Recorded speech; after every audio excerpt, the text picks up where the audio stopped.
l'Éternel, car il entend ma voix. Il a penché vers moi son oreille, et je le chanterai toute ma vie.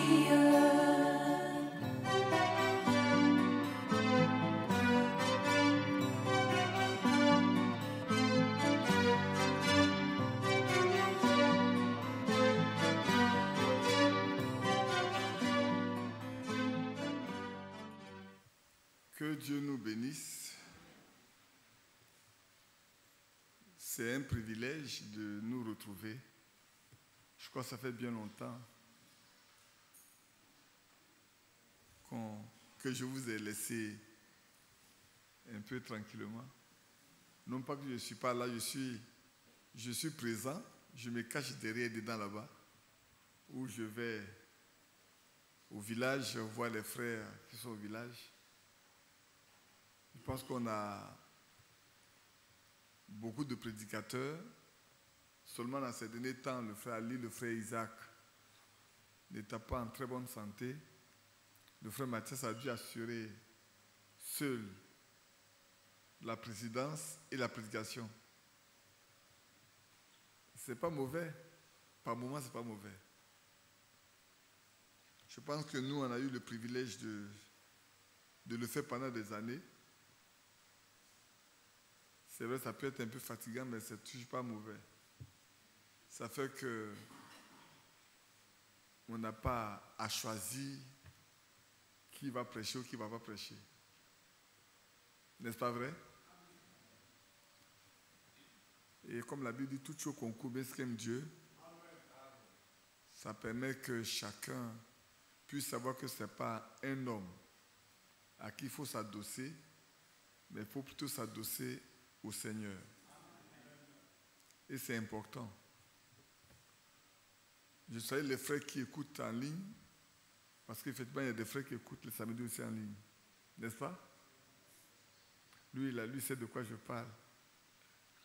Vous savez, quand vous êtes seul, isolé quelque part, vous n'avez pas un lieu où aller à l'église, c'est précieux de pouvoir écouter en ligne. C'est très précieux. Quoi que vous soyez seul, vous vous sentez en communion avec des frères. Et c'est tellement important.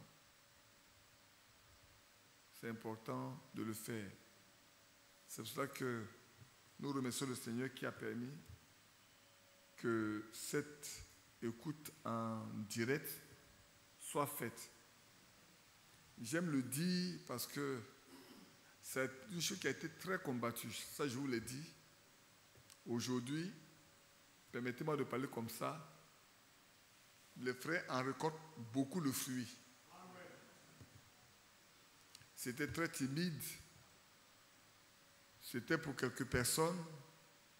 Aujourd'hui, ce n'est pas pour un seul continent, c'est pour tous les continents.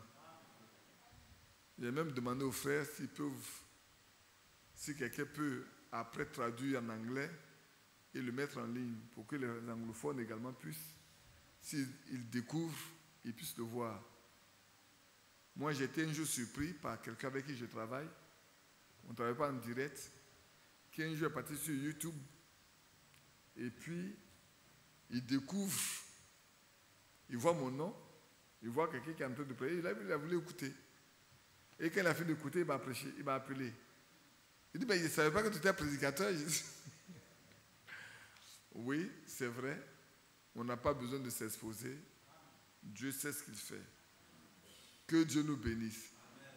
Qui est heureux d'être là? Vous voyez, aujourd'hui on n'est pas nombreux, mais demain, si on ne vient pas tôt, on n'a pas de place pour s'asseoir. Malheureusement. Et c'est malheureusement. Vous savez, j'aime beaucoup. Pour ceux qui sont nouveaux, ils ne savent pas. Pour ceux qui sont encore jeunes, ils ne savent pas. Je vais le dire comme ça avant de pouvoir aborder le sujet que je voudrais aborder avec vous. Il y a un monsieur qu'on appelle Antomarchi. Qui a entendu parler de lui? Antomarchi. Je regarde ceux qui sont un peu plus vieux à la foi. Je sais qu'elle a dû oublier. Je regarde ici aussi. Lui devait aussi peut-être oublier. Je parle de mon frère Olivier. Antomachi était un chrétien. Un chrétien qui tient des réunions de prière dans son foyer, parce que chaque croyant doit avoir sa propre réunion dans sa maison. Chaque croyant qui a un foyer, il doit pouvoir avoir des réunions dans sa maison. C'est important. Vous êtes l'instructeur de vos enfants et de votre épouse. Alors, cet homme, il croit bien la Bible, mais il avait un problème avec 1 Thessaloniciens chapitre 4, s'agissant de l'enlèvement. Il ne comprend pas que le Seigneur un jour vienne pour enlever son peuple. Il a lu certainement l'enlèvement d'Enoch. Il a même pu lire l'enlèvement d'Élie. Il a même lu la résurrection du Seigneur Jésus-Christ. Parce que ce n'était pas chrétien. Peut-être n'a jamais fait attention que quand le Seigneur est ressuscité, les saints de l'Ancien Testament étaient aussi ressuscités. Et que quand le Seigneur est sorti du tombeau ce matin-là, eux aussi ils sont sortis du tombeau. Et quand le Seigneur est monté, il les a pris avec lui, ils sont montés. De sorte que le séjour des morts des croyants ne se trouve plus dans le même endroit que celui des non-croyants. Ceux des croyants se trouvent en haut et ceux des non-croyants se trouvent en bas. Avant, les deux se trouvaient en bas. Qui croit ça? Et les Écritures, on peut bien lire les Écritures là-dessus. Donc, Antomachi ne comprend pas. Et ce jour-là, sans le savoir, il a parlé de l'enlèvement avec sa famille. Et puis après, il est resté longtemps dans son divan à réfléchir là-dessus. Pendant longtemps. Quoi qu'il en ait parlé, il a lu, mais il ne comprend pas. Et puis plus tard, il est parti se coucher. S'est endormi. Tout en pensant, il s'est endormi avec ça. Et le Seigneur lui donne la possibilité de faire un songe. Un songe dans lequel il va se passer quelque chose. Dans sa maison, ils sont 4. Lui et sa femme ont 2 enfants, un mâle, un fils et une fille. La fille croit comme sa mère. Pour les deux, ce qui est écrit est écrit.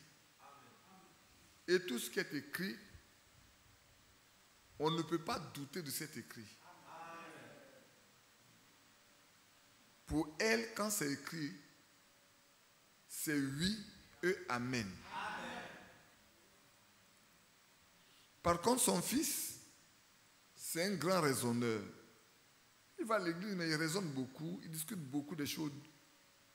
Il semble être un peu intellectuel par moment. Je vais vous dire une chose. Qui connaît le frère Favre? Vous connaissez le frère Favre? Nous, quand on était étudiants, qu'il est venu en Côte d'Ivoire, il nous a dit, mes enfants, vous savez, aujourd'hui, il a 95 ans. Il a 95 ans, la fois dernière, je l'ai appelé. Il m'a dit, je tire vers la fin. J'ai 95 ans maintenant. C'est difficile de se mouvoir comme avant. On ne peut plus se déplacer comme avant. Et il nous a dit, vous savez, pas parce que vous êtes étudiant que vous pensez que vous pourrez servir Dieu, que vous pouvez comprendre les choses de Dieu. On ne comprend pas les choses de Dieu avec l'intellect. Oubliez ça. Les choses de Dieu ne se comprennent que par le Saint-Esprit. Si tu n'as pas l'Esprit de Dieu, tu ne comprendras pas le royaume de Dieu. Et c'est pour ça que ce que le Seigneur a dit à Nicodème est vrai. Il dit, si tu n'es né d'eau et d'esprit, tu ne peux pas comprendre, tu ne peux même pas voir. Alors, Antomachi, son fils, dont ces deux-là, cette nuit-là, il est parti se coucher, il va faire un songe très caractéristique. Il dort et se lève, la porte est bien fermée, les affaires de sa femme sont à leur place,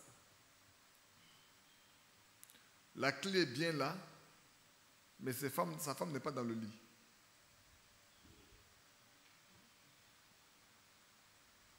Sa femme n'est pas dans le lit.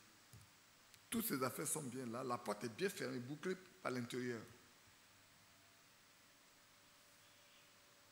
Il descend de son lit, il va dans la salle d'eau, sa femme n'est pas là.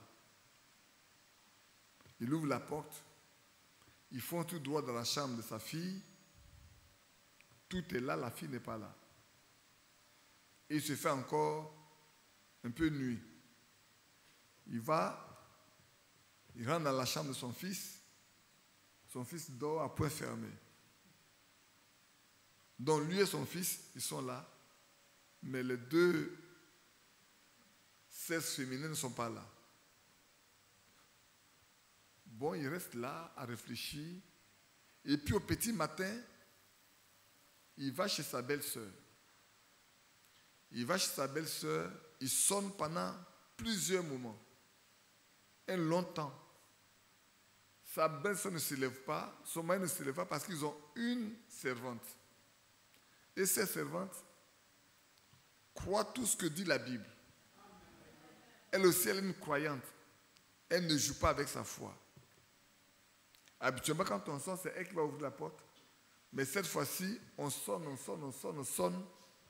Elle ne va pas ouvrir la porte.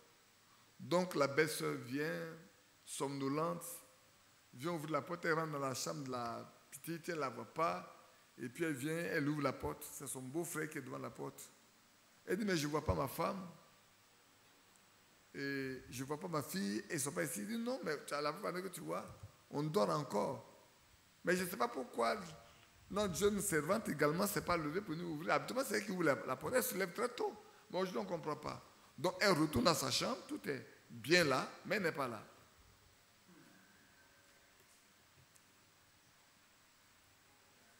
Et puis maintenant, il décide de venir à la maison. Sans venir à la maison que maintenant, les journaux commencent à apparaître. Et les gens parlent de la disparition des hommes et des femmes. Que dans le monde, aujourd'hui, il y a une situation où des gens ont disparu. Il se rend compte que, ceux qui ne comprenaient pas là, on dit c'est ça qui vient d'arriver.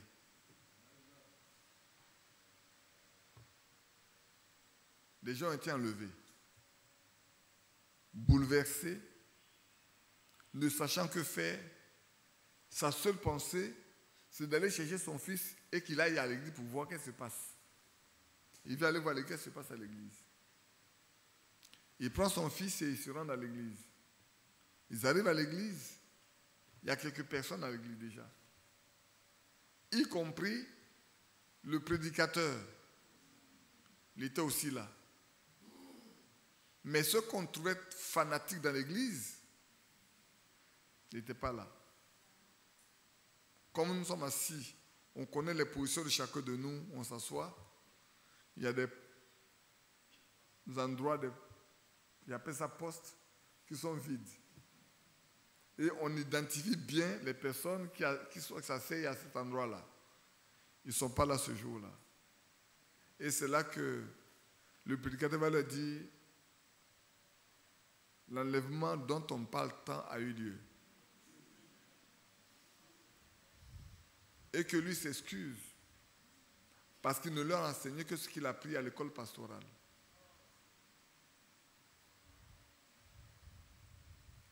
Mais une seconde chance est accordée, c'est la grande tribulation. Si quelqu'un est capable de supporter la tribulation, Dieu lui fera grâce.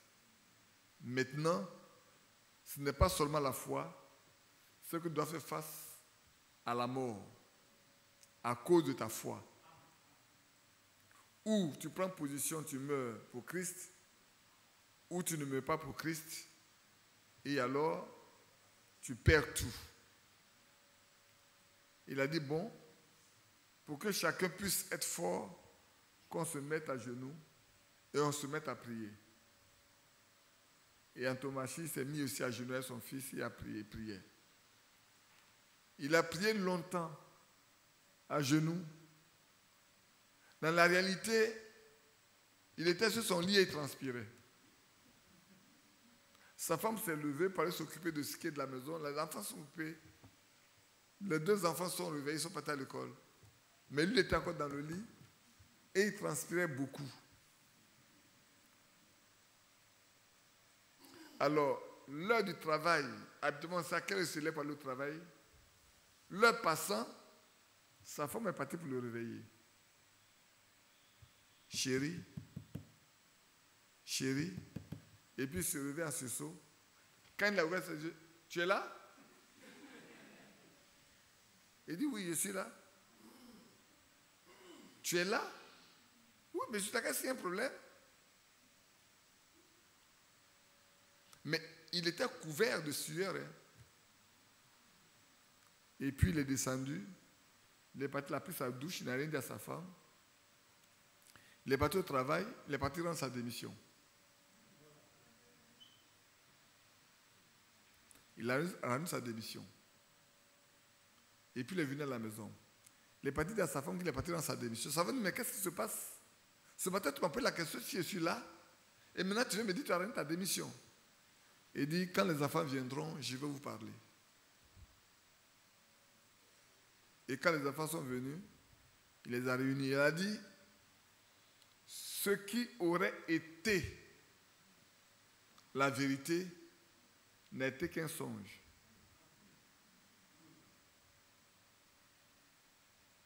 C'était la vérité, c'était la réalité, pas la vérité mais la réalité. Ce qui aurait été une réalité, une grande réalité malheureuse, n'était qu'un songe. Alors sa femme dit, qu'est-ce qui s'est passé? Il dit, aujourd'hui, nuit en songe, il y a eu l'enlèvement. Et toi et ta fille, vous êtes partis. Moi et mon fils, nous sommes restés. Et j'ai décidé de tout abandonner pour ne pas que ce qui aurait été une réalité malheureuse là m'arrive. Je préfère consacrer le reste de mon temps au Seigneur. Amen. C'est vrai, en vous racontant ça, je pensais à moi-même. Je discutais avec le frère Yapi, samedi passé, dimanche passé, des choses dont on a un peu laissé passer, les choses qu'on a vues, les choses qu'on connaît, et dans lesquelles on a été très peu zélés. Très peu zélés. Mais on compte sur la grâce de Dieu pour que, si c'est sa volonté, on puisse faire ce qu'on doit faire. Ce matin, je me demandais, quand Mathias m'appelait hier pour dire qu'il ne sera pas là, je me demandais de quoi je parlerais. De quoi devons-nous parler? Mais Dieu nous connaît, il connaît nos besoins. Et j'ai dit, Seigneur, dis-moi de quoi nous devons parler. Je vais lire avec vous peut-être 3 passages comme dans la réunion de prière. Vous voyez, j'ai déjà passé comme de temps. Bientôt 20 minutes à parler. On pourrait juste lire le passage de 1 Thessaloniciens 4 concernant l'enlèvement et puis nous mettre à prier pour nous dire qu'un jour,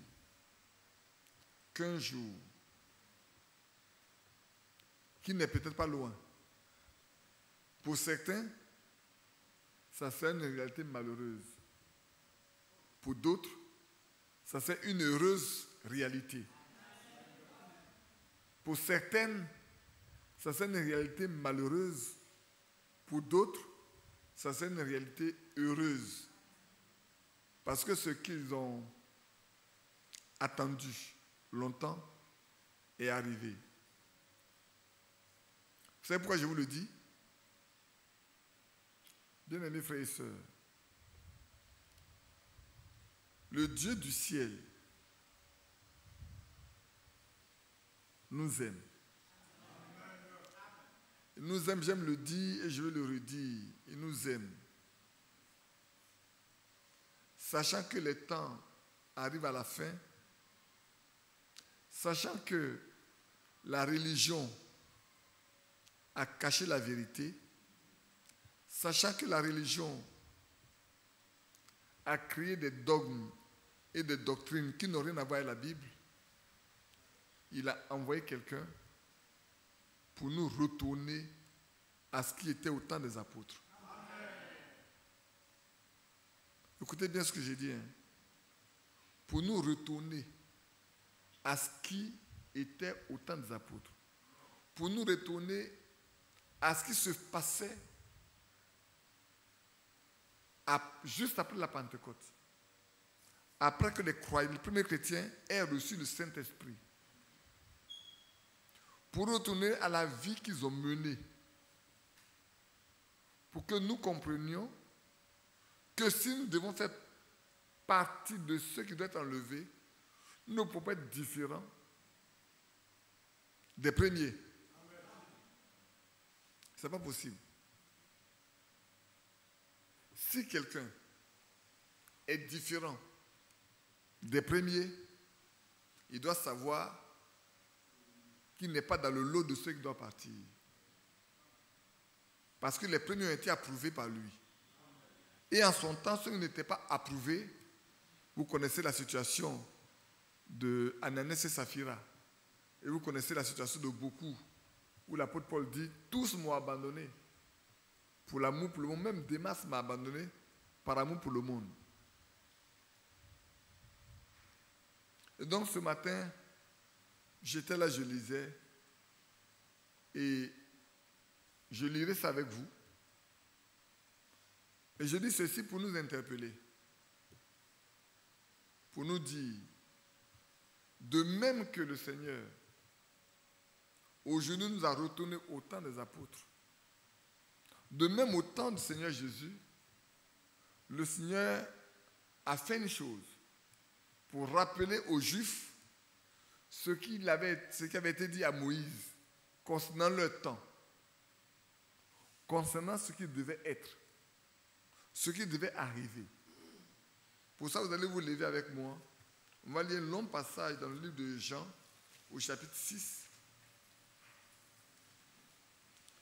Et puis après, on va aller lire dans Deutéronome 18. Et puis, on lira un autre passage, simplement.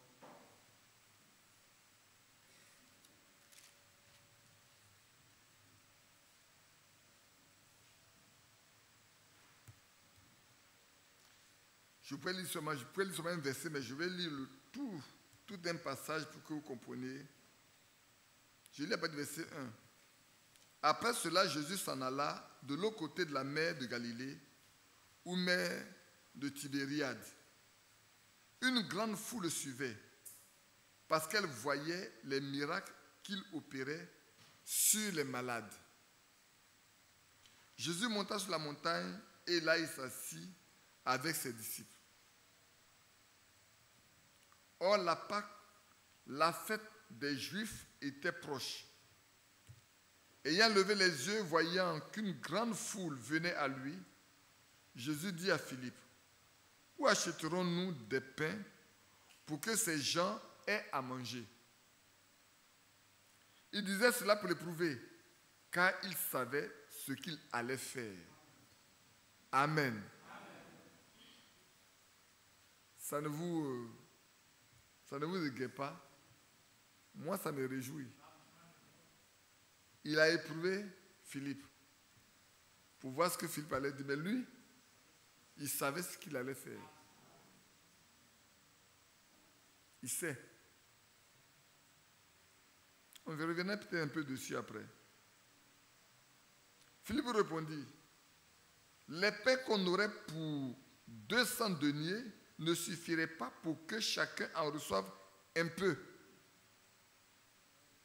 Un de ses disciples, André, frère de Simon-Pierre, lui dit, il y a ici un jeune homme, un jeune garçon, qui a 5 pains d'orge et 2 poissons. Mais qu'est-ce que cela pour tant de gens? Jésus dit, faites-les asseoir.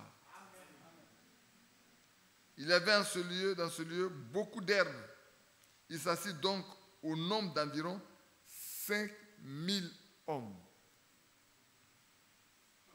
Jésus prit les pains, rendit grâce et les distribua à ceux qui étaient assis. Il leur donna de même des poissons autant qu'ils en voulurent. Lorsqu'ils furent rassasiés, il dit à ses disciples, ramassez les morceaux qui restent, afin que rien ne se perde. Il les ramassait donc, il remplit 12 paniers avec les morceaux qui restaient des 5 pains d'orge, après que tous eurent mangé. Ces gens, ayant vu le miracle que Jésus avait fait, disaient, celui-ci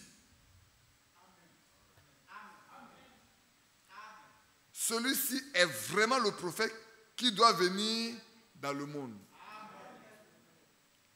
Ce n'est pas quelqu'un d'autre, mais celui-ci. Pourquoi il peut dire celui-ci? On va aller lire dans Deutéronome 18.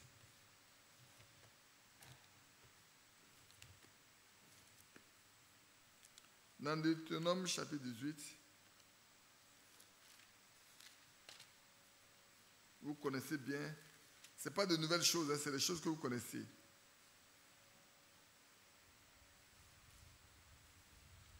Je lis à partir du verset 15. L'Éternel, ton Dieu, te suscitera du milieu de toi, dans tes frères, un prophète comme moi. Vous l'écouterez. Il répondra ainsi à la demande que tu fis à l'Éternel, ton Dieu, à Horeb, le jour de l'assemblée, quand tu disais que je n'entends plus la voix de l'Éternel, mon Dieu, et que je ne vois plus ce grand feu, afin de ne pas mourir. L'Éternel me dit, ce qu'ils ont dit est bien. Je leur susciterai du milieu de leurs frères un prophète comme toi. Je mettrai mes paroles dans sa bouche et il leur dira tout ce que je lui commanderai. Et si quelqu'un n'écoute pas mes paroles qu'il dira en mon nom, c'est moi qui lui en demanderai compte. Amen. On va prier. Bien-aimé Père Céleste, nous voici devant ta face et nous avons lu dans ta parole. Pour nous, tout ce qui est écrit est la vérité. Mais qui peut en donner l'interprétation, la compréhension et le contexte n'est toi seul. Voilà pourquoi nous demandons que tu envoies ton esprit du ciel pour nous parler, pour nous oindre, pour nous enseigner, pour nous instruire, mais également, Seigneur, pour transformer nos cœurs, afin que ce que tu veux que nous soyons, nous le sommes pour ta gloire, au nom de Jésus-Christ. Amen. Asseyez-vous. Si on devait tirer un sujet, on pourrait dire seulement identifier. Comment identifier ce que Dieu a dit avant? Ici, quand on lit dans Jean, on se rend compte qu'ils ont été capables d'identifier celui qui était devant eux. Quelle est la personne qui était devant eux? Beaucoup de prophètes sont passés. Beaucoup d'hommes ont prêché. Les pharisiens aussi prêchaient. Les sadducéens aussi prêchaient. Les scribes aussi prêchaient. Les hellénistes prêchaient. Les hérodiens prêchaient. Peut-être il y en a même qui ont fait beaucoup de miracles. Mais il n'avait jamais vu un homme faire des miracles comme ce que celui-là a fait. Il faisait beaucoup de miracles sur les malades. Il guérissait les malades. Les estropiés marchaient. Les aveugles voyaient. Les lépreux étaient purifiés. Les morts ressuscitaient. Le fils de Naïm, la veuve de Naïm est ressuscitée. La fille de Jairus, le chef de la synagogue, est ressuscitée.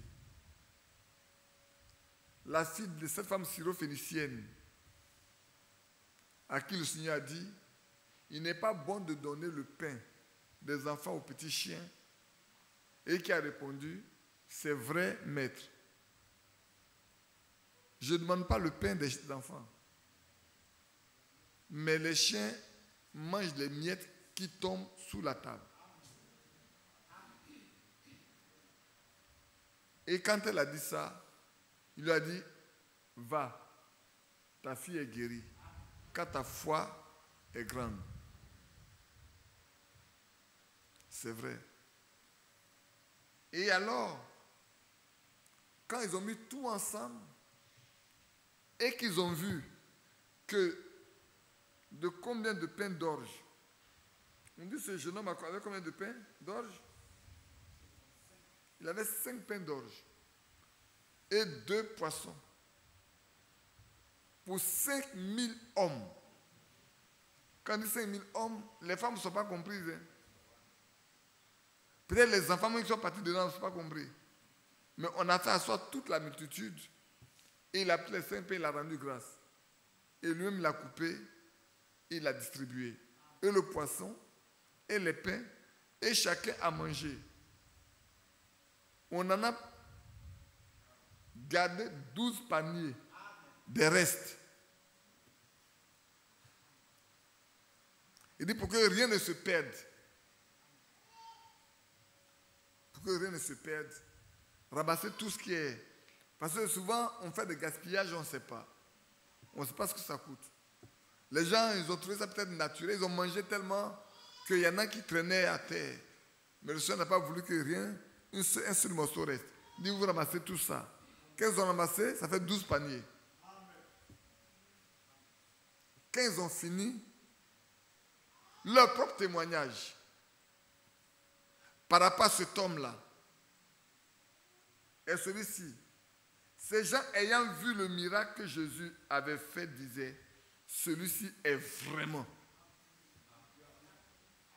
Ce n'est pas le fou, hein? Le vrai prophète qui doit venir dans le monde.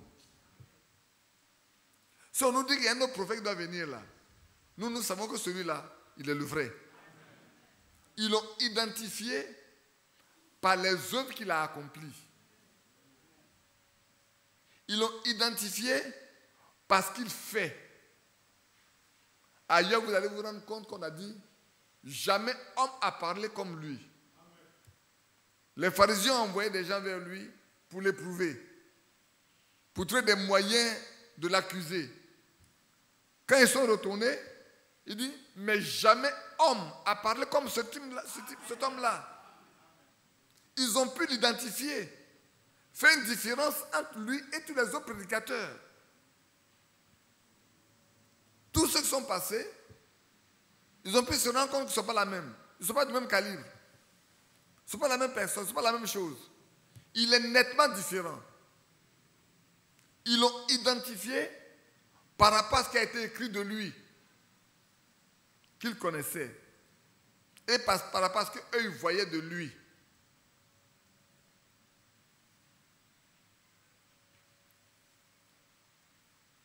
Alors, on va aller lire dans Acte 12. Allons lire dans Acte 12.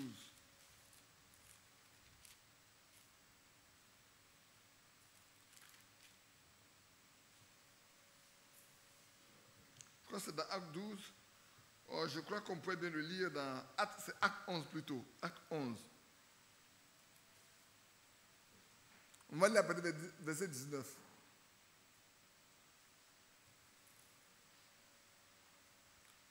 ceux qui avaient été dispersés, il s'agit de ceux qui avaient fui Jérusalem après la grande persécution qui a entraîné la mort d'Étienne. Si vous lisez un peu plus avant, vous verrez qu'après que la persécution a eu lieu, tous les croyants ont fui Jérusalem, sauf les apôtres. Tout le monde est parti. Personne n'est resté là, sauf les apôtres. Tous les autres, là, chacun a fui pour sauver sa vie. Mais quand ils partaient pas pour se cacher. Hein. Ce n'est pas pour se cacher qu'ils sont partis. Ils partaient et ils répandaient. La vie qui était en eux, ils la répandaient. La parole qui était en eux, ils la répandaient. On dit, ceux qui avaient été dispersés par la persécution survenue à propos d'Étienne allaient jusqu'en Phénicie, dans l'île de Chypre et Antioche, annonçant la parole seulement aux Juifs. Il y eut cependant parmi eux quelques hommes de Chypre et de Cyrène qui, étant venus à Antioche, s'adressaient aussi aux Grecs, c'est-à-dire aux païens. Il y en a qui ont parlé seulement aux Juifs, les autres ont parlé à ceux qui n'étaient pas Juifs, aux Grecs, et leur annonçaient la bonne nouvelle du Seigneur Jésus. Alléluia. Amen. La main du Seigneur était avec eux. Et un grand nombre de personnes crurent et se convertirent au Seigneur. Amen. Le bruit en parvint aux oreilles des membres de l'église de Jérusalem. Ils envoyaient Barnabas jusqu'à Antioche. Peut-être qu'il est parti à pied. À ce temps, il n'y a pas de voiture. Où tu vas sur le dos d'un âne, si tu as les moyens d'acheter un âne, parce que les ânes, c'est le roi. Or, les chrétiens qui avaient été dépossédés, je ne suis pas certain qu'ils aient assez de moyens pour acheter. Donc, il fallait qu'il aille par le chemin par lequel qui était là, par tous les moyens qui étaient à sa disposition. Si vous prenez votre carte, vous regardez Jérusalem, vous regardez Antioche, vous allez voir quelle est la distance qu'il a parcourue. Et il a été envoyé. Pour se rendre compte du bruit qui leur parvenait. On dit, mais Antioche, dans une contrée où il y a des païens, des gens ont cru à l'évangile. Écoutez bien, ce n'est pas les juifs, mais c'est les païens qui viennent de croire à l'évangile. Et alors, on envoie Barnabas pour s'enquérir de ce qu'on dit. Est-ce que c'est vrai ou c'est faux?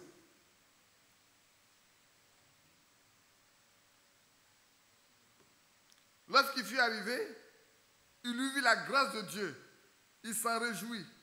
Il les exhorta tous à rester d'un cœur ferme, attaché au Seigneur. C'est tellement important. Il y a des choses qui sont tellement importantes. Si on veut rester dessus, on peut rester là jusqu'à demain matin, jusqu'au soir. Comme on l'a lu dans Jean, comme on l'a lu dans Jean 6, je vous ai dit, on pouvait revenir là-dessus. Quand il avait éprouvé Philippe, quand il a vu la foule venir, il a éprouvé Philippe. Il n'a pas posé la question à n'importe qui. Il a appelé Philippe. Il a dit, ben Philippe, avec ces hommes-là qui arrivent là, qu'est-ce qu'on peut faire pour eux? Comment on peut leur donner à manger? Ailleurs, vous allez voir qu'ils ont dit, il se faisait même vers le soir. Et Pierre leur pouvait lui dire, renvoie-les dans la ville pour qu'ils se trouvent à manger. Il dit, mais il se fait même soir. S'ils vont dans la ville, ils vont trouver à manger. Et ici, Jésus pose la question. Philippe dit, mais même si on va acheter du pain avec combien de deniers? 200 deniers, mais ça ne suffira même pas. C'est-à-dire, si on dit aujourd'hui, on a 5000 hommes avec leurs femmes, leurs enfants arrivent là. Et puis on est là, ils arrivent. Et ils sont là pendant tout le temps, ils ont dû marcher des contrées, ils sont fatigués, ils arrivent. Et puis on leur dit, il faut l'acheter à manger. Mais frère, même si on a 1 million qu'on va acheter le pain, comment ça? Ça ne peut pas suffire pour eux tous. Peut-être c'est 500 000 francs là, mais c'est 100 000 francs là. Si on achète 100 000 francs de pain, ça ne peut pas suffire pour eux tous. Comment on va faire? Il dit, faites-le à soi simplement. Parce que lui, il savait. Frères, sœurs, arrêtons-nous un peu ici. Sachez une chose. Il n'y a rien qui puisse vous arriver sans que le Seigneur ne le sache. Il n'y a rien qui soit étrange de la part de notre Dieu. C'est pour ça que je dis, nous avons un privilège. Le privilège, c'est que nous, on nous retourne à ce qui était au commencement. Ce que les autres ont vu de leurs yeux, ce qu'ils ont touché de leurs mains, on nous retourne à la même chose. Je vous dis, moi, la nuit, je passe mon temps. J'ai un petit appareil, je mets les messages de Frère Branham là. Ça joue, j'écoute, je me réveille, je couche, je m'endors. Quand je me réveille, ça continue de jouer.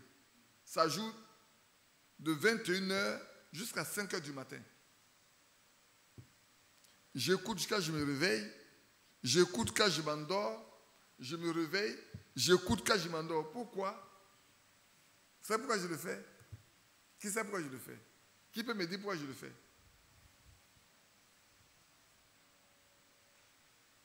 Ce n'est pas pour avoir de la connaissance théorique. Non, non, non. Ce n'est pas pour avoir une connaissance théorique pour venir vous prêcher. Ce n'est pas pour ça. Parce que c'est de la nourriture. Dieu a dit à Frère Branham d'emmagasiner la nourriture pour le temps, parce qu'un temps viendra où on aura faim et on aura soif d'avoir la vérité. Et quand vous écoutez les messages, vers la fin des messages, vous verrez toujours que Frère Branham est en train de prier pour les malades ou fait des miracles. Dieu opère des miracles par sa main. Pourquoi? Pour nous ramener au temps des apôtres. De même que les miracles ont été faits au temps des apôtres, de même dans la vie de cet homme-là, Dieu a fait les mêmes miracles. Et il en a même fait plus. Quand il a fait le même miracle qu'il a fait au temps d'Abraham, il a fait ça dans la vie de Frère Branham. Où Frère Branham peut donner d'eau à l'assemblée et indiquer des gens, leur nom, des villes, des lieux d'où ils viennent et les choses qu'ils ont accomplies qui les a rendus malades. Il le leur révèle. Et quand il leur révèle, qu'ils reconnaissent, Dieu les guérit. Pour dire que Dieu veut que nous retournions à ce temps-là.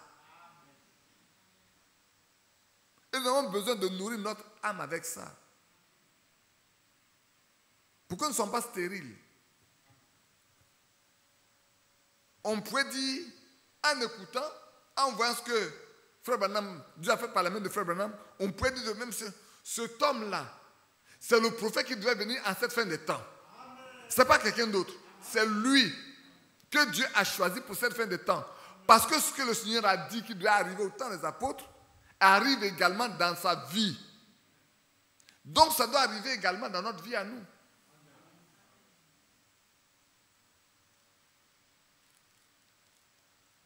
C'est pour ça que je dis, lui, il a éprouvé Philippe.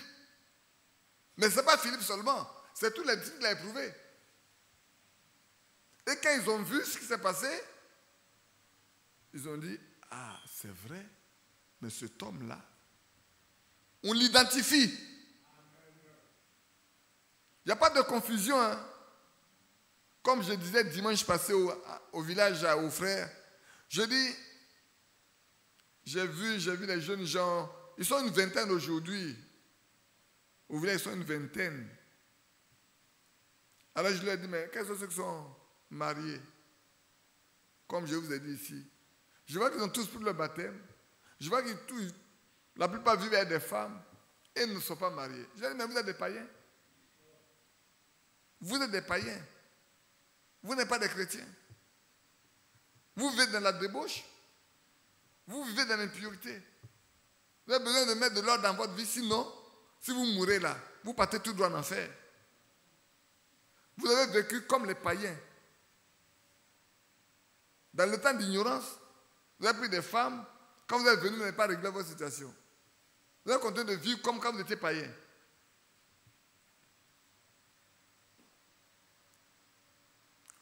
Et le même jour, il y a un qui est parti chercher les papiers. Il va aller régulariser sa situation de mariage.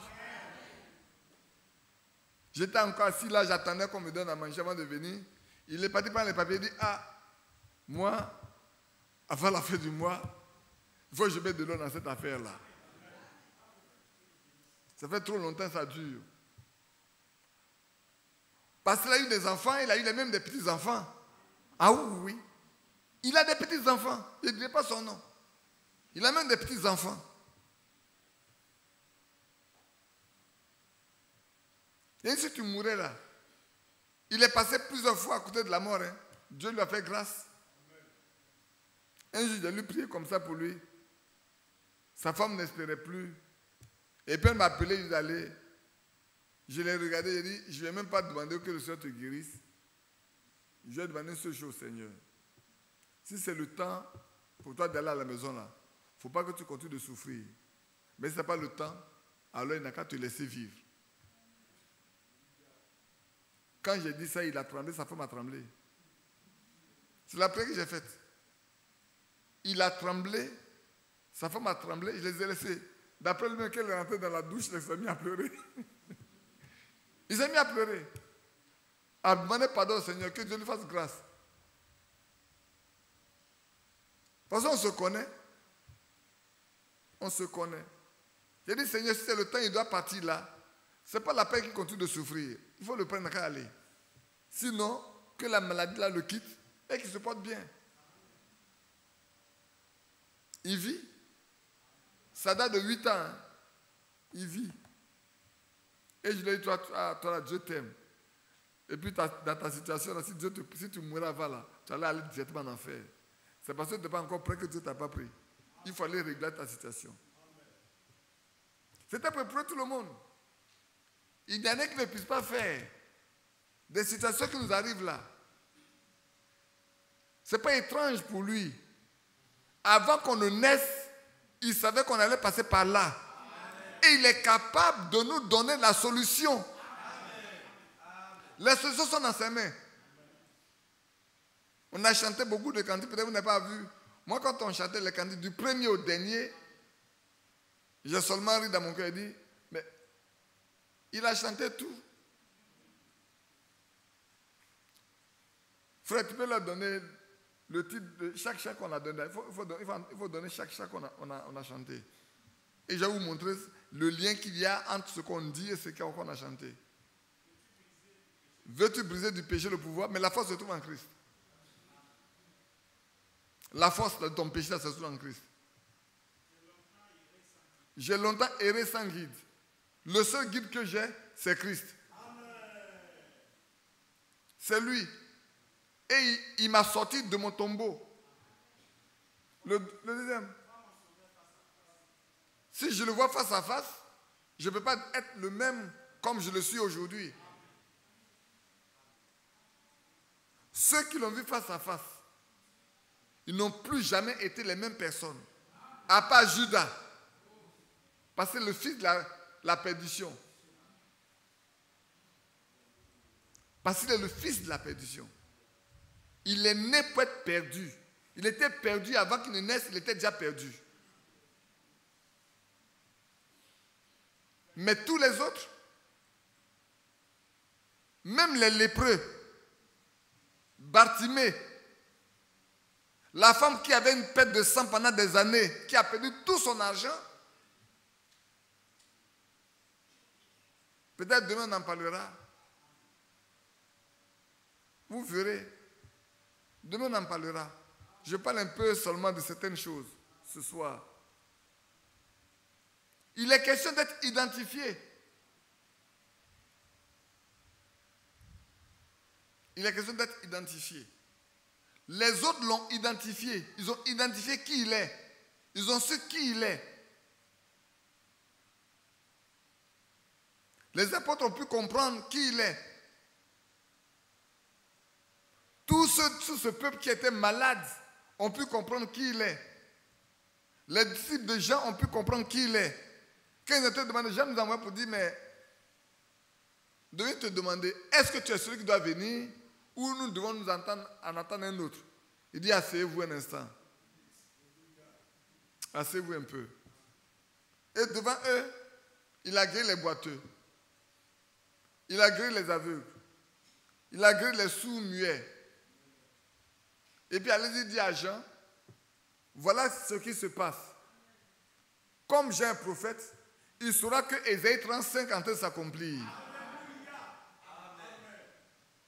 Et lui, Jean, il va pouvoir l'identifier. Il va l'identifier par l'écriture. Pas par autre chose, hein. Par l'accomplissement de l'écriture, il va l'identifier. Certainement que quand ils sont rentrés là,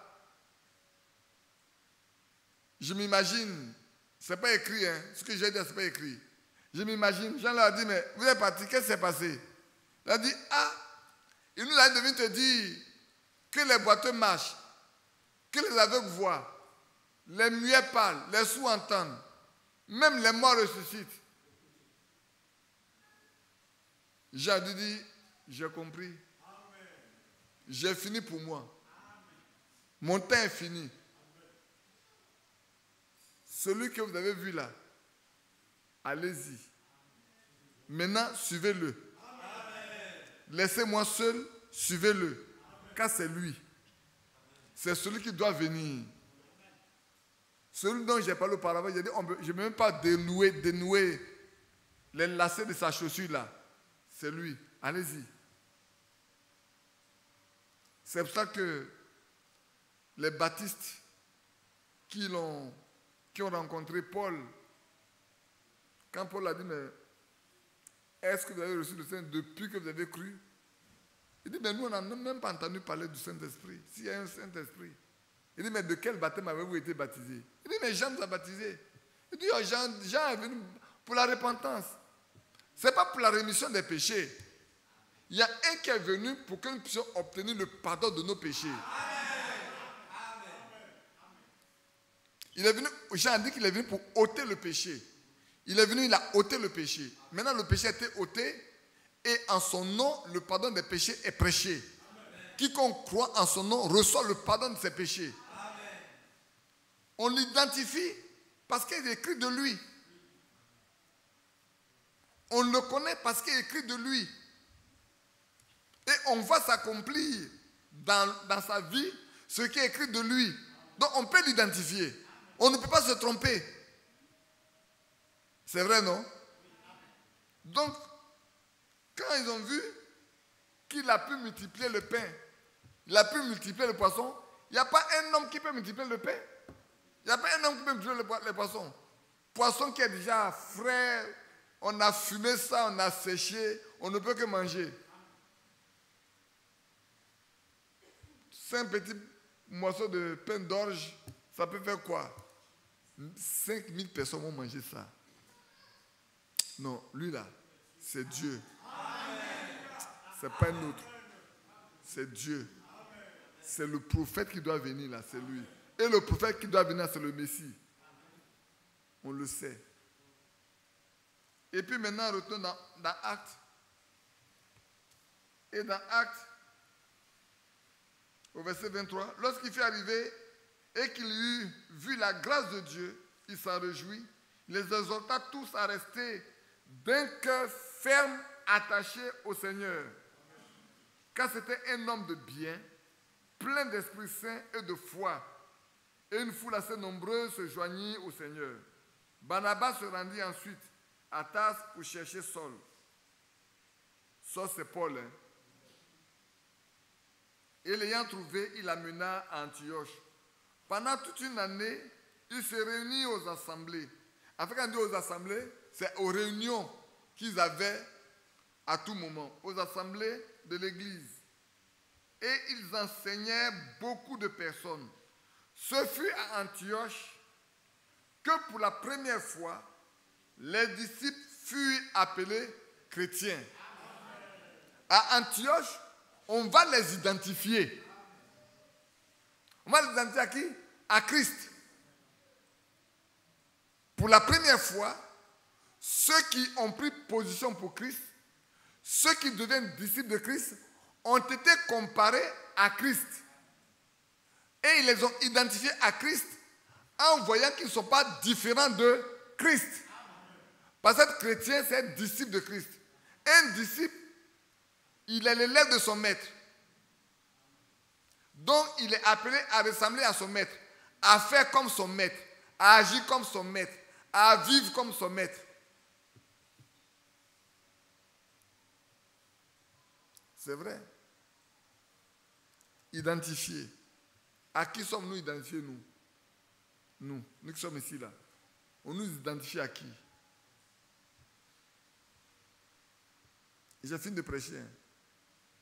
Maintenant, je veux que chacun de nous se pose la question. On nous identifie à qui? Quand on nous voit là, on nous identifie à qui? Parce que, frère, je vais insister que nous, on nous a ramenés au temps des apôtres. On nous a ramenés au temps de Barnabas. On nous a ramenés au temps de Paul, au temps de Pierre, au temps de Jean. Quand Paul et Barnabas sont venus trouver ces gens-là et qu'ils les ont exhortés, ils les ont enseignés pendant des années. Ils leur ont enseigné ce que Jésus a enseigné. Quand on les voyait, on les disait, ceux-là, c'est des chrétiens. Ils sont différents des autres. C'était des païens. Maintenant, ils ne sont plus des païens. Ils sont des chrétiens. C'était des Grecs. Maintenant, ils ne sont plus seulement Grecs. Leur identité de Grec là a disparu. On leur a donné notre identité. Ils sont chrétiens. Mais nous, on est quoi? Chez nous, quand on est bêté, quand on est chrétien, on est même encore bêté. Et on voit le bêté au bout de nos doigts. Quand on a nié jusqu'au bout de nos cheveux. Quand on a tié jusqu'au bout de nos ongles. Vous avez dit, mais il a chaque mot pour chaque ethnie. Et les baoulés. Jusqu'au pied. Ce qui fait que si on se réunit, celui qui sait bien observer, il va savoir celui qui l'a tié. Même sans parler, il va savoir qu'il a tié. C'est les bêtés, c'est les lagnis, c'est les baoulés, c'est les gourous, c'est les dida, il est Yacouba, il est guéré. Alors que pour eux, ils sont tellement fondus en un seul qu'on ne les reconnaît plus, on ne les reconnaît plus de leur origine. Ils ont une seule origine qui est Christ. Amen. Leur origine là, c'est Christ. Mais nous, notre origine, c'est quoi? On nous identifie à qui? C'est pour ça que l'apôtre Paul peut dire, soyez mes imitateurs, comme moi je le suis de Christ. Moi j'ai imité Christ. C'est-à-dire, si vous me voyez là, ce n'est pas moi. Vous devez voir, si vous ne voyez pas Christ en moi, c'est que j'ai échoué. Si vous ne voyez pas Christ en moi, c'est que j'ai échoué. Alors, si vous voyez Christ en moi, faites comme moi. C'est ce que l'apôtre Paul disait en son temps, et c'est ce qu'il nous dit aujourd'hui. Il dit, soyez mes imitateurs, comme moi, je le suis de Christ.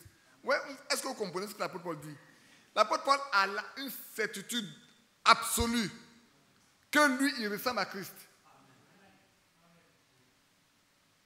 Il ne discute pas de ça avec quelqu'un.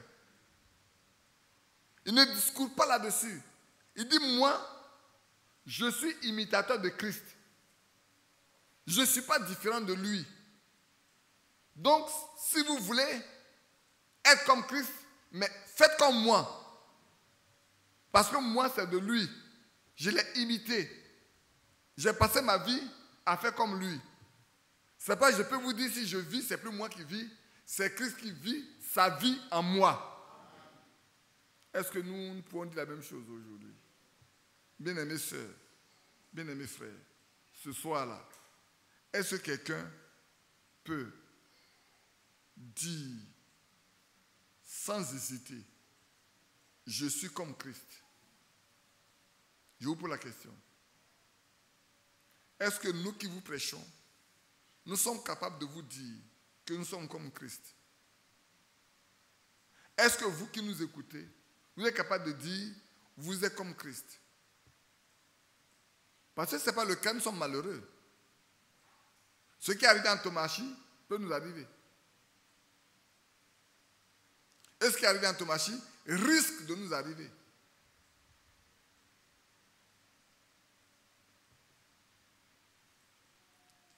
La chose, ce n'est pas de prêcher. Hein.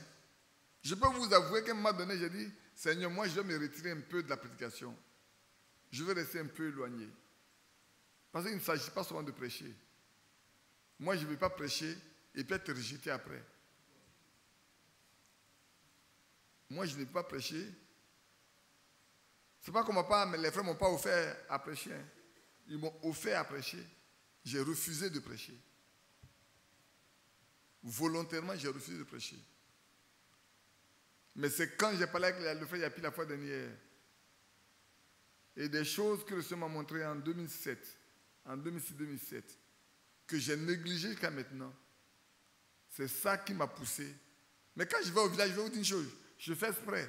Je connais les heures de réunion de prière. J'arrive quand ils ont fini la réunion de prière. Et dimanche matin, je prends ma voiture, je file, je viens ici. Pour venir faire la réunion. Quand on m'appelle, je suis au village. Mais dimanche matin, ici, là, quand je viens même à cacher, soit chez les Kouma là-bas, soit là, pour ne pas qu'on me demande de venir prêcher. Parce que je ne vais pas vous prêcher et puis être rejeté après.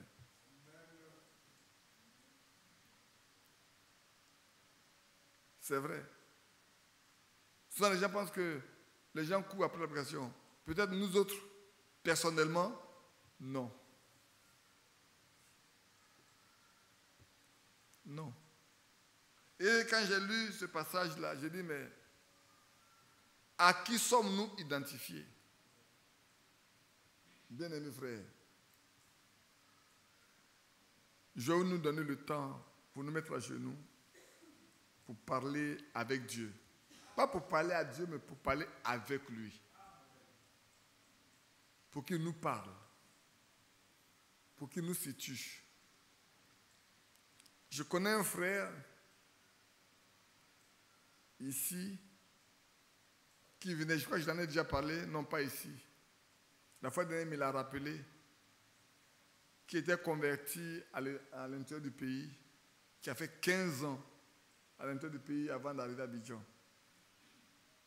Et le jour de l'arrivée à Abidjan, malheureusement, son premier culte, il est tombé sur moi. Quand j'ai fini de prêcher, c'est comme si à lui j'ai dit clairement qu'il est un inconverti. Oui. Il est dans cette église. Hein. La fois dernière, il est venu vers moi comme il l'a rappelé. Il dit, mes frères Badi, j'ai senti que tu me disais, je suis un inconverti. Et j'ai dit, moi, ça fait 15 ans ici dans le message, tu dis que je suis inconverti. Tout le reste de la prédication n'a plus compris. Il est resté sur ça jusqu'à ce qu'il sorte de l'église. En allant en route là, non, il ne peut pas accepter. Il dit, mais ce n'est pas possible. Qui il est? Puis il vient se moquer des gens là. Qui il est? Moi, pendant 15 ans, il vient me dire, moi, je ne suis pas converti. Ce n'est pas possible. Il est qui lui-même? Qu'est-ce qu'il rentre à la maison chez lui? Il rentre à la maison chez lui, il n'est pas satisfait. Non, ce n'est pas possible. Il est choqué. Il est brisé, il ne peut pas accepter ça. Ce n'est pas possible qu'il accepte. S'il était là ce soir, je lui demandais, frère, maintenant tu t'identifies à qui? Mais Dieu l'aime. Le Seigneur lui a parlé audiblement. Je ne vous dis pas ce que le Seigneur lui a dit. Mais le Seigneur lui a dit audiblement qu'il est inconverti.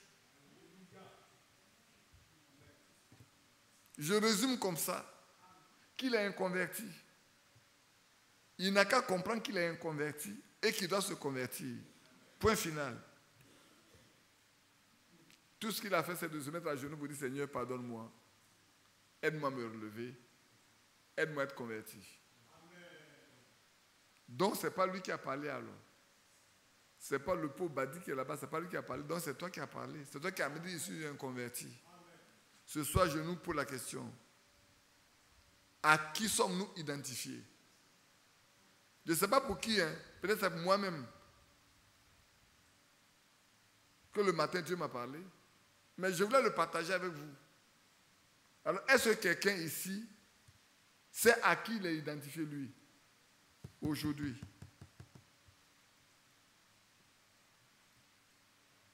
Ma soeur, à qui tu es identifié? Parce que sinon, tu dépenses ton argent inutilement. Tu dépenses ton argent inutilement, tu dépenses ton temps inutilement, tu perds ton temps, tu vas t'asseoir. Si tu n'es pas encore arrivé à t'identifier à Christ, il n'est pas trop tard.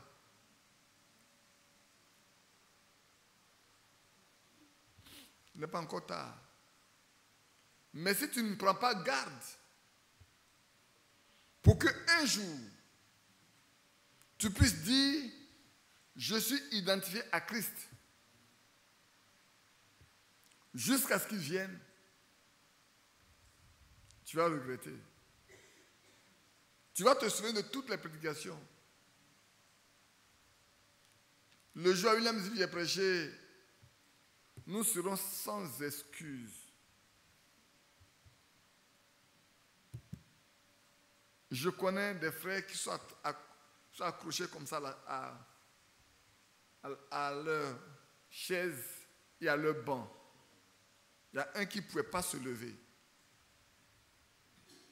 J'ai dit, si nous vivons comme nous vivons là, malgré tout ce que Dieu nous a donné aujourd'hui, parce que nous ne sommes pas comme les religieux, Dieu nous a donné la preuve qui nous a retourné au temps des apôtres. Dieu nous a donné la preuve que ce qu'on nous enseigne là, c'est ce qui a été enseigné au temps des apôtres. Et si malgré tout, nous vivons comme le monde vit, nous vivons comme les religieux vivent, nous marchons comme les religieux marchent, nous marchons comme les païens marchent, nous serons sans excuse. Dans l'ignorance, Dieu pardonne. Mais nous sommes instruits. Nous ne sommes pas dans l'ignorance. Nous avons été instruits, nous avons été enseignés. Et si malgré tout ça, nous ne pouvons pas être capables d'être identifiés à lui, parce que regardez, ce n'est pas à Jérusalem qu'on les identifiait. À Jérusalem, quand Pierre et Jean étaient là devant les pharisiens, devant les scribes, devant les chefs du peuple, à cause de la guérison opérée dans la vie de cet homme qui avait 40 ans, assis devant la porte, la belle, estropié pendant 40 ans. Tout ce que ces hommes pouvaient faire, c'est de lui donner des miettes, de l'argent. Mais Pierre et Jean, par eux, le Saint-Esprit a donné quelque chose de plus important à cet homme. C'est souvent les gens ne veulent pas du bien des gens. Alors, ils auraient souhaité que cet homme continue d'être là, assis devant la porte, toujours pour demander de l'argent. Mais parfois, faire du bien à cet homme qui soit levé et marcher, rentrer dans le temple en chantant, en louant Dieu, en glorifiant Dieu. Un miracle annoncé a été fait par la main de ces deux hommes. On leur demande par quelle autorité et au nom de qui ils ont pu faire ça.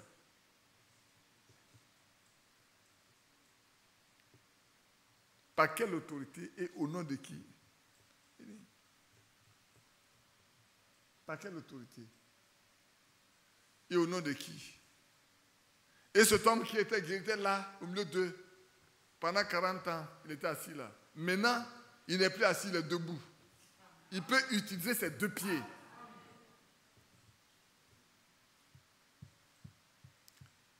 Alors, on dit, mais ces hommes-là ne sont pas instruits. On ne les a jamais vus dans nos écoles. Mais on les reconnaît pour avoir été avec Christ. On les reconnaît comme des hommes qui ont marché avec lui. Et là, le témoignage est tel que je peux ramener ce que Nicodème a dit au Seigneur Jésus. Ce que tu fais là, aucun homme ne peut le faire si Dieu n'est avec lui. On peut dire à Pierre, à Jean, ce que vous avez fait là, nous, docteurs de la loi, pharisiens, chefs du peuple, souverains sacrificateurs, nous n'avons jamais pu le faire. S'il avait pu le faire, c'est que Dieu est avec vous. Au lieu de reconnaître que Dieu est avec eux, il ne devait pas reconnaître que Dieu est avec eux. Il leur demande, mais par quel nom, par quel pouvoir? Heureusement qu'ils avaient quelqu'un avec eux qui était très sage. Il dit, laissez-les tranquilles. Si ce qu'ils ont commencé à faire là vient de Dieu, personne ne pourra se lever contre ça. Mais si Dieu n'est pas dedans, ça mourra simplement. Est-ce que c'est mort? Non.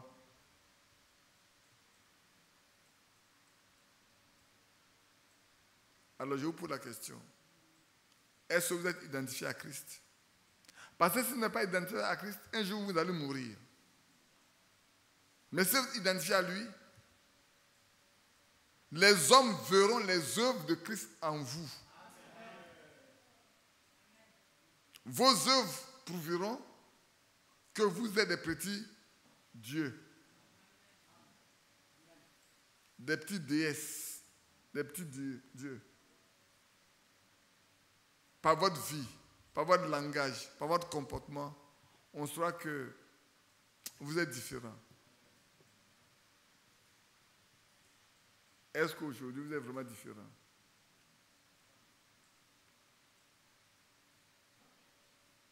La question est posée. Elle restera posée. À chacun de répondre.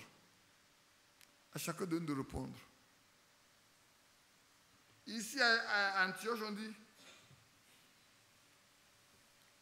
les disciples furent appelés chrétiens. Ce fut à Antioche que pour la première fois,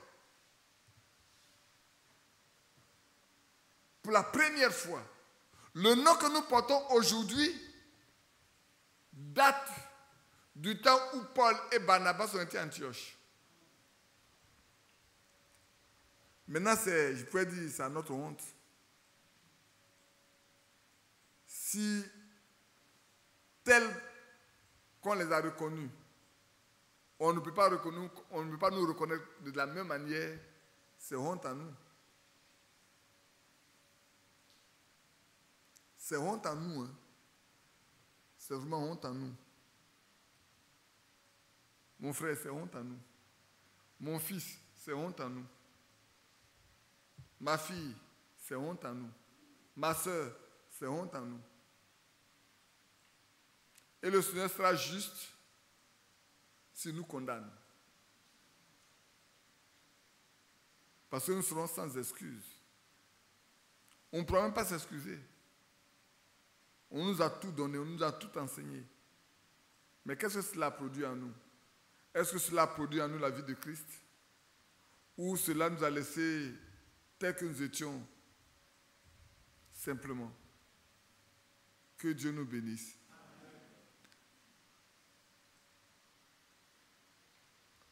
Frère Kouma, où est le frère Comment? Uchewe. Le frère Hussein n'a qu'à venir nous faire prier. Frère Hussein, viens-toi nous faire prier. Que nous passions un peu de temps à nous interroger devant sa face.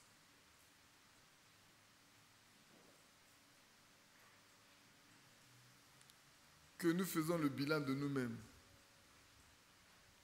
Chacun fasse son propre bilan. Chacun regarde le nombre d'années qu'il a passé jusqu'à aujourd'hui pour voir s'il peut être identifié à Christ. Que Dieu nous bénisse. Frère cher, la place est à toi.